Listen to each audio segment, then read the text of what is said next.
মথি রচিত মঙ্গল সমাচার থেকে পাঠ ৭ অধ্যায় ২১ থেকে ২৯ পদ।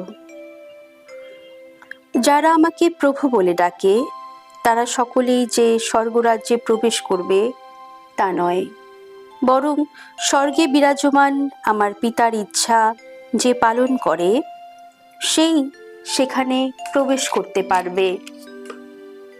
সেই দিনটি এলে অনেকেই আমাকে বলবে, প্রভু, আমরা কি আপনার নামে প্রবক্তার কাজ করিনি? আপনার নামে কি অপদূত তাড়াইনি? আপনার নামে কি অলৌকিক কাজ সম্পূর্ণ করিনি? সেদিন কিন্তু আমি তাদের স্পষ্টই বলবো, না, কোনো কালেই তোমাদের আমি আপন লোক বলে মনে করিনি। যত অপকর্মার দল, আমার সামনে থেকে দূর হয়ে যাও তোমরা।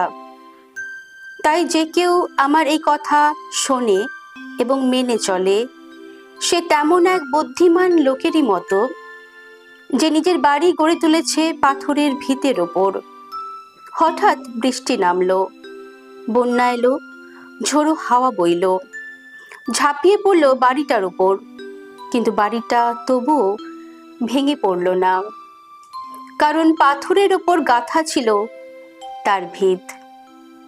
এদিকে যে কেউ আমার এই সব কথা শুনেও তা মেনে চলে না সে কিন্তু তেমন এক নির্বোধ লোকেরই মতো যে নিজের বাড়ি গড়ে তুলেছে বালির উপর। হঠাৎ বৃষ্টি নামলো, বন্যা এলো, ঝোড়ো হাওয়া বইল এবং সজোরে বাড়িটার গায়ে ঝাপটা মারতে লাগলো, আর বাড়িটাও ভেঙে পড়ল। উফ, কি সাংঘাতিক সেই ভেঙে পড়া! সেদিন এখানেই যিশু এই সব বিষয়ে তাঁর বক্তব্য শেষ করলেন। সেই জায়গায় ভিড় করা লোকেরা তার এমন ধর্মশিক্ষায় বিস্মিত, মুগ্ধ হয়ে গেল। তিনি তো শাস্ত্রীদের মতন উপদেশ দিতেন না, দিতেন অধিকারপ্রাপ্ত মানুষেরই মতো। প্রভুর বাণী।